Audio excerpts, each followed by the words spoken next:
తెలంగాణలో కాంగ్రెస్ దాదాపుగా ఖాళీ అయ్యే పరిస్థితి నెలకొంది.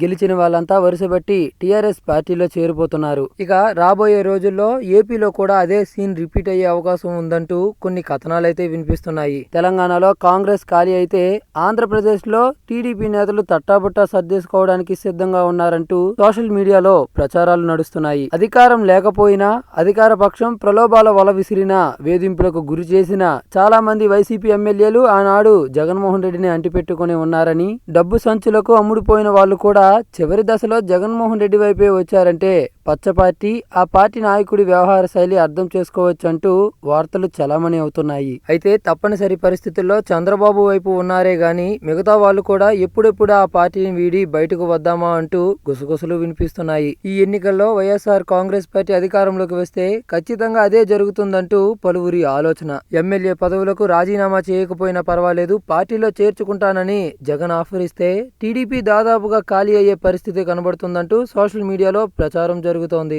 నారా, నందమూరి ఫ్యామిలీలు తప్ప మిగతా వారంతా కూడా వైఎస్ఆర్ కాంగ్రెస్ పార్టీలో చేరడం ఖాయమంటూ ఊహాగానాలు వినిపిస్తున్నాయి. ఇక పోలింగ్ పూర్తయ్యాక చంద్రబాబు సహా దాదాపుగా అందరూ ఓ అంచనాకు వచ్చేశారంటూ గుసగుసలు వినబడుతున్నాయి. చంద్రబాబు నాయుడు ఈవీఎంలు, ఎన్నికల సంఘంపై ఓ రేంజ్ లో ఫైర్ అవుతూనే ఉన్నారు. మరి మిగతా వాళ్ళ సంగతేంటి? బాబు ఎలాంటి వారో తెలుసు కాబట్టి 5 ఏళ్లు పార్టీని అంటిపెట్టుకుని ఉండే ఉద్దేశం వారికి లేని క్రమంలో నేతలంతా ముందు జాగ్రత్త పడుతూ మూకుమ్మడిగా పార్టీ మారేందుకు రహస్య మంతనాలు జరుపుతున్నారంటూ సమాచారం. అయితే వలసలని ఎన్నికలకు ముందు కూడా వ్యతిరేకించిన వైఎస్ఆర్సీపీ ఫలితాలు వచ్చిన తర్వాత కూడా అదే స్ట్రాటజీ ఫాలో అవుతుందంటూ పలువురి అభిప్రాయం. గత ఎన్నికల తర్వాత వైసీపీ ఎమ్మెల్యేలను తన పార్టీలోకి చేర్చుకున్న చంద్రబాబు నాయుడు తీవ్ర విమర్శల పాలయ్యారు. ప్రజల దృష్టిలో చులకనయ్యారు. అయితే వైఎస్ఆర్ కాంగ్రెస్ పార్టీ అలాంటి వ్యవహారాలకు మాత్రం దూరంగానే ఉంటుందంటూ వైసీపీ శ్రేణులు చెప్పుకొస్తున్నారు. ఇక తెలంగాణలో కాంగ్రెస్ కు పట్టిన గతి రేపు ఆంధ్రప్రదేశ్ రాష్ట్రంలో తెలుగుదేశం పార్టీకి పట్టబోతోందంటూ వార్తలు వస్తున్న తరుణంలో